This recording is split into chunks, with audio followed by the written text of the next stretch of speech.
Hello, everyone. I am Punch Life Back, also known as Catherine, and of course, this is your Beyond Zero tidbit for today. And it's all about our personal definitions of success and how they're either empowering us or holding us back in some way.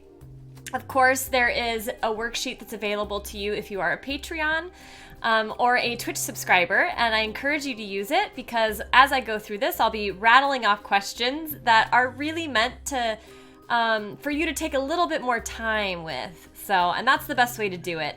Alternatively, you can just jot down the questions as I go and work on it like that. All right, so we all have a definition of success. For a lot of us, this is very common in America. It's about show me the money, right? So that's just one personal definition that could be at play. If we have never examined our definition before, chances are it's been given to us by our culture or our family. And it could be a real loss to live your life according to someone else's definition of success. But that is what we do when we don't examine it, we don't melt it down, and we don't reforge it into something that's more powerful and specific to ourselves. And even when we have a personal definition, it's likely that it might not be serving us as well as it could be. So doing this work today has a potential to really empower you, set you free, and put you really back on track to being in the driver's seat of your life when it comes to success. So let's do it. Some common examples of what I think American culture believes success looks like. So I mentioned being rich, having kids, being famous. Our celebrity culture is so omnipresent. Being the top of your field, being an expert, being the best, being loved, being a creative genius, being perfect at X, Y, or Z, being a good person. So the first question is, what does success currently mean to you? What does success currently mean to you? And after that, you want to ask yourself, how does your current definition serve you well? Or what do you get out of it? What's working for you about your current definition? You wouldn't be holding on to it if it didn't somehow serve you, right? So how is it currently serving you? And then you want to ask yourself, how does your current definition hurt you, hold you back, limit you? How does it not serve you? So we're looking for the push-pull, the teeter-totter of good and bad with your current definition. So for example, like I mentioned, success looks like being rich to a lot of us, but research has shown that money really doesn't buy happiness beyond a certain point.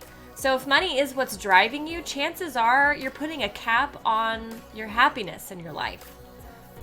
So that's, the pull there. So a personal example is that for me, for many years, I was an actress for 14 years, and success to me back then looked like being a famous independent film star. Now that served me well because I found it motivating and inspiring, and it did make me feel special. It held me back though because no matter how hard I worked, I was never in complete control of the outcome. There's so much luck involved in that field. And it was really a poor match to my core values, and at the end of the day, it wasn't really what I wanted, and I'll get into that later. Before I do, I want to touch on a little tricky point here. Carol Dweck, in her book Mindset, talks about the difference between having a fixed mindset about something and a growth mindset about something. So a fixed mindset is a belief that a quality is locked in at birth and it's not learnable. You can't improve it. For example, there's a common fixed mindset belief around intelligence. You're born with a certain amount of smarts, and it can't increase, right? You can't get more intelligent. In fact, anytime someone talks about talent, chances are they have a fixed mindset about that skill or that ability. A growth mindset, on the other hand, is this belief that you can actually improve that skill or quality. So you could actually improve your intelligence with the right kind of effort. So here's the thing about success. A fixed mindset often finds its way into our definition of success. And once there, it can act as a limiting belief, preventing us from succeeding. So for example, if your definition of success is, I'll be successful when I'm an expert in my field, and you have a fixed mindset about your intelligence, You may never think you're smart enough to become an expert and thus have failed before you've even begun, or give up before you've even begun.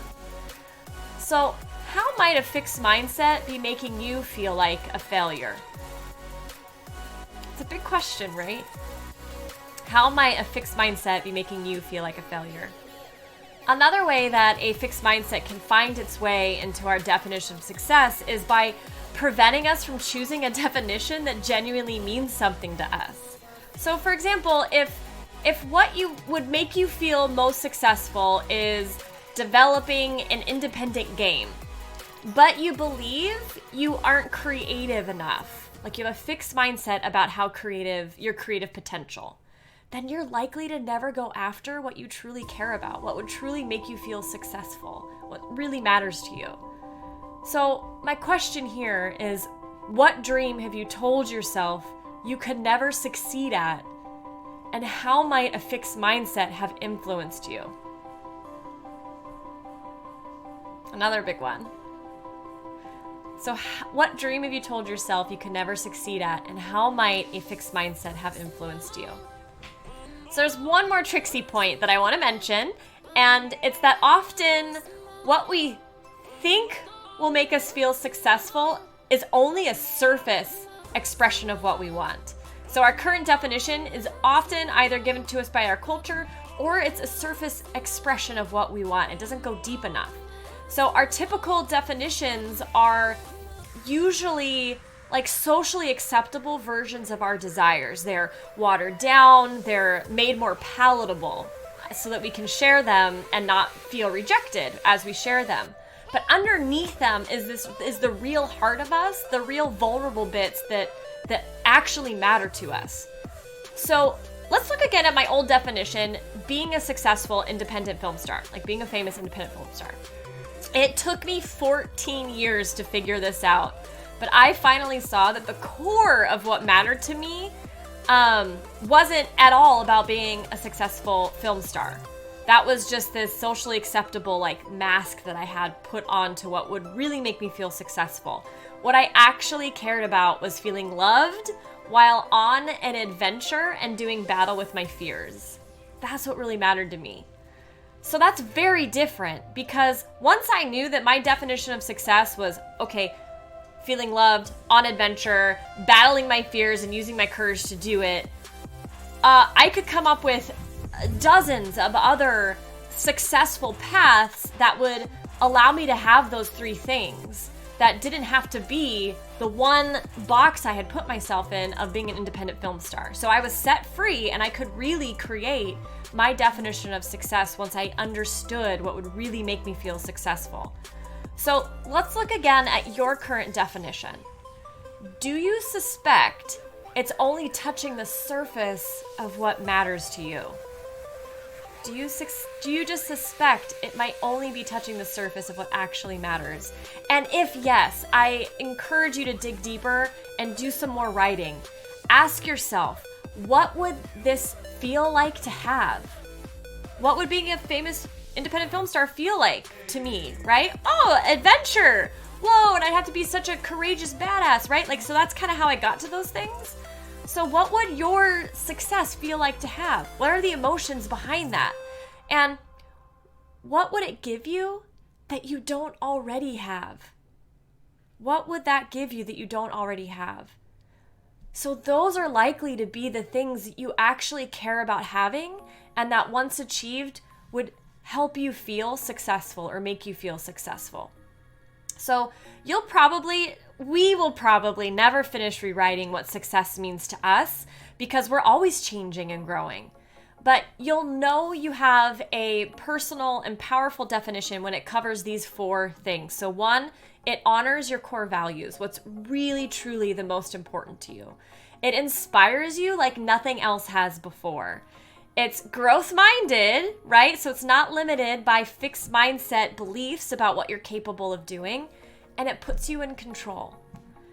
Now let's examine my current definition as an example of meeting those 4 criteria. So I'm no longer interested in being a famous independent film star. My new definition of success is to engage fully with life and help others do the same. That is what makes me feel successful. So to engage fully with life and help others do the same. So the first criteria is it honors my core values, and it absolutely, absolutely does. Love, adventure, courage, right? All of that, it's so in there. It honors, well, I should say it's highly personal and means the world to me. It's incredibly motivating. It's growth mindset because there's nothing in there for me that I like is perfectible. It's just all about just it's about the journey. It's not about a destination, right? It's about just doing it without any sort of judgment around the doing, because it's coming from this place of joy. And I don't have any fixed mindset in there as far as I can tell. and the best thing is I control every aspect of it. So I either live up to it or I don't, right? But it's up to me. It's up to me to engage fully, and it's up to only me. So what additional adjustments, if any, would you like to make to your definition? What adjustments, if any, would you like to make? And once you have your powerful definition of success, one that is as unique as you are, there are 2 final questions to consider. So 1, how can you measure your success? For me, I measure it by how often I'm outside my comfort zone, how authentic I am in the present, and how impactfully I'm connecting with others. And the second question is, what is one small action that you can take this week to help you be more aligned with your new definition of success? So that's it, guys. I know it's a lot. As usual, I hope you found it interesting, inspiring, and if you did, please share. And until next time, stay true and never settle. Mwah! Bye, and thank you for joining me.